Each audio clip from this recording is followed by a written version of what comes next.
Alright, welcome back Math 7. Today we are continuing geometry.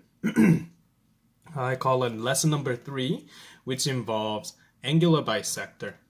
To find this from textbook, you can go to page 94 all the way to 99.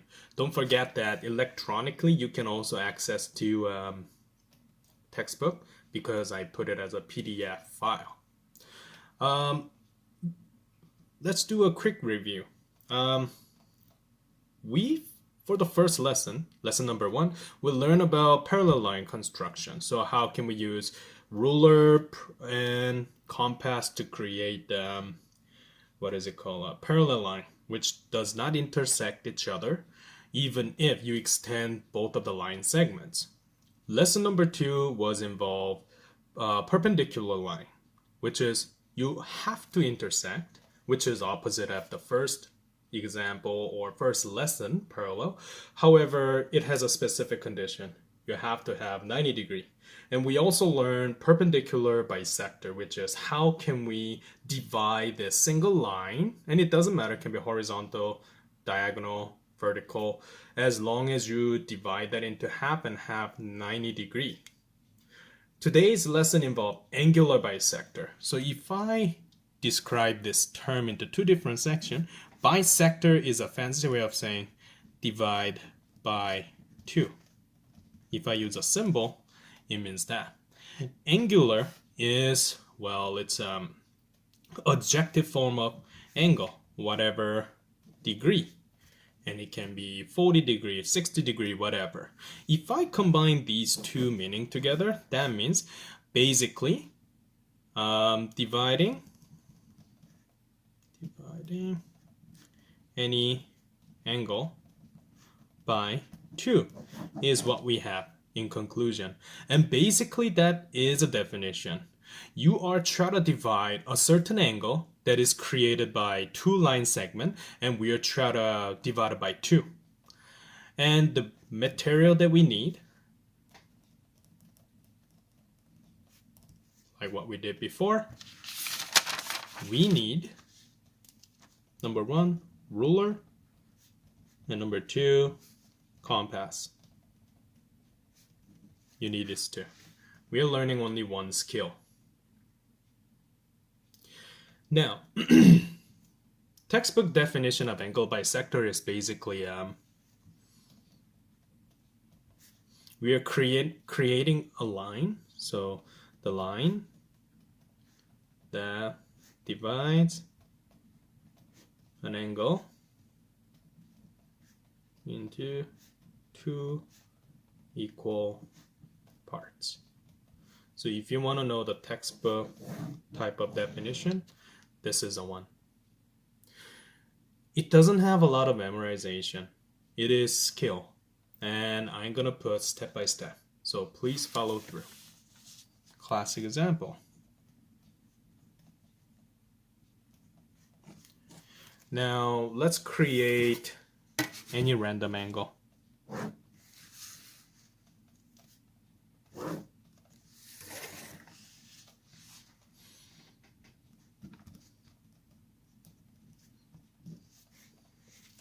So as you may notice, the line AB and BC create an angle at B. I'm going to call this angle using a Greek letter. This is known as theta. Or sometimes people put a symbol like this. Little slant line and horizontal line and B, which is fancy way of showing that angle at location B. Something like that. So like I mentioned, we are going to use compass and ruler to create a bisector. The very first thing that you need to do is put your compass at the center and control your radius of or distance of your compass. Now make sure you do not exceed the line of A and B, or C and B. Just anywhere, and I try to say this as an advice, any place right after. Actually, for this skill, let me show you one of the example as smaller circle, one of the example as a larger circle. Circle size fortunately doesn't matter. In this situation, I can draw things large, but in case if you draw A, B, and B, C a little smaller, then use a small angle. I'm gonna use smaller circle example and larger circle example. Now, here's what you need to do. I want you to create a circle, and your center of the rotation should be at this angle location. So, oh boy.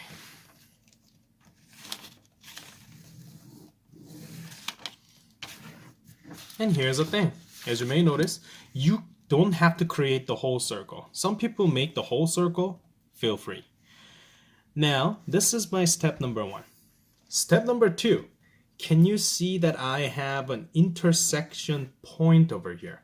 So again, what that means is, because I create a circle, this curved line intersect with AB. This curved line intersect with BC. Now this is where I need to put my compass. Now, one thing that you need to be careful. Do not change the size of your circle. As you may notice, I'm not controlling that. This is what I use for creating a circle over here. Now what I need to do, create part of a circle. As you may notice, I'm not creating a whole circle. It's optional if you really want. And do the same thing at location be over here. As you may notice, it start to hit my laptop, so please understand that.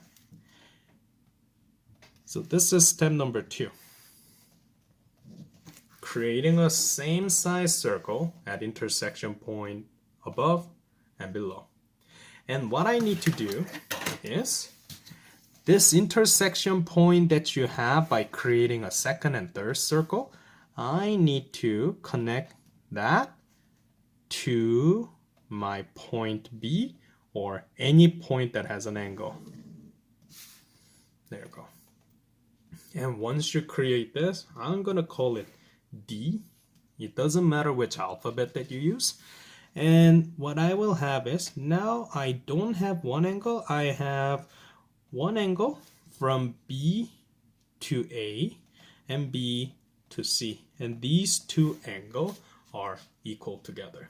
If you have a protractor, that's kind of, I'm going to put this as step 3 and step 4. Step 4 is a double checking step. Now, I'm going to write down each of the steps in a new paper. Number 1, create a circle at the angle location. And it can be point B in this example. Something like that. Number 2, without changing a size of a circle, draw 2 more circles at intersection point.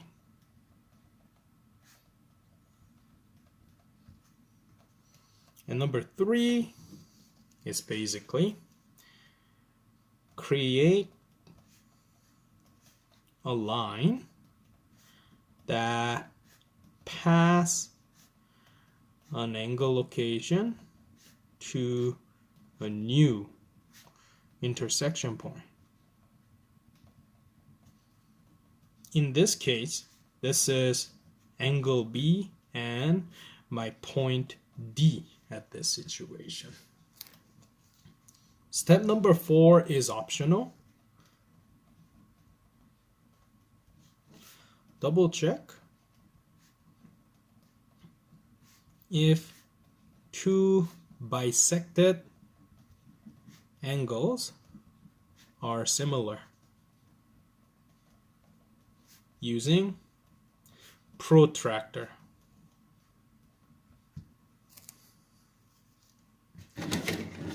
So what I mean by that is, I do not have a protractor right now, but you can, I am going to use,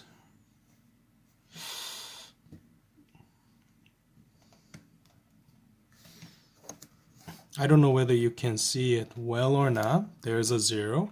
I have 30 degree that goes above, and I have 1 to 30 degrees that go below. So this is, it turned out I created 60 degree, thus it become 30 degree and 30 degree, something like that.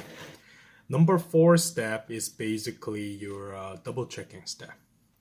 I think at this point I draw circle pretty much larger circle because my example have a larger circle. Now next example I'm gonna draw something in a smaller circle because some people may wonder like, do I always have to draw a big circle because it's interfered the other question solving and those kind of thing, and I perfectly understand.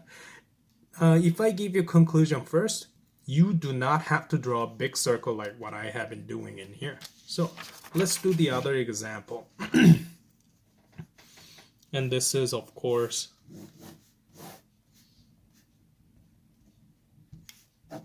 for steps. Another example. Now let's say, since I have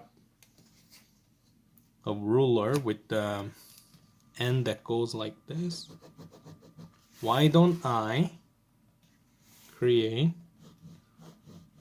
angular bisector for perpendicular line? So let's say, and as you may notice, this is definitely smaller example compared to the others, eh? A, B, and C, something like that. You may know that when it comes to this square angle notation, that means it's 90 degree. 90 divided by 2 should give me 45 degree, just for the heads up. Now,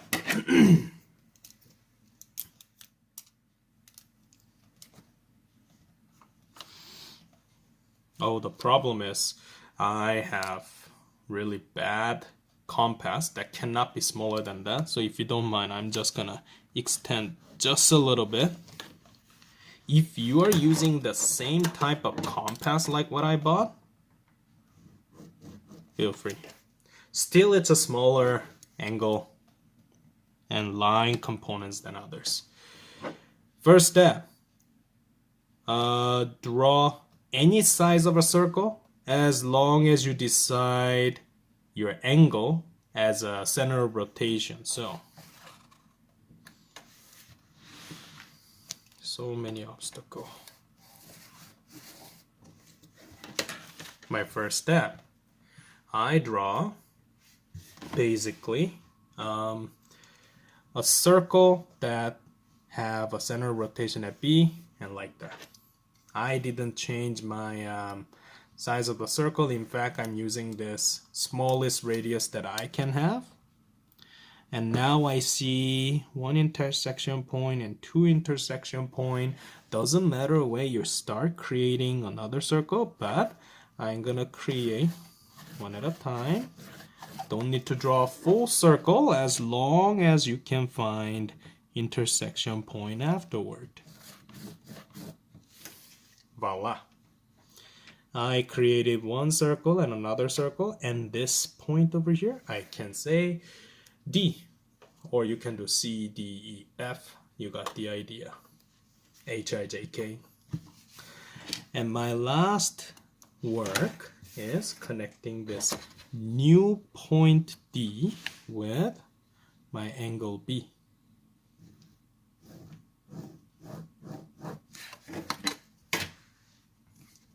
And now the angle that is created here from A to D, C to D, should be equal together. My last checking point, if you guys remember, is double checking whether your angle that you just created are on the right track or not. So, as you may notice, it was 0 all the way to 90, and the intersection point and line that's divided each of the section is between 40 and 50, exact halfway. So that means it's 45 degree, 45 degree. We did our, what was it called? Angular bisector well. And like I mentioned, there is only one key cautious point in here. It is this advice: do not change the size of a circle. So that means compass radius. As long as you don't change the size of it, everything will work. That is my today's lesson.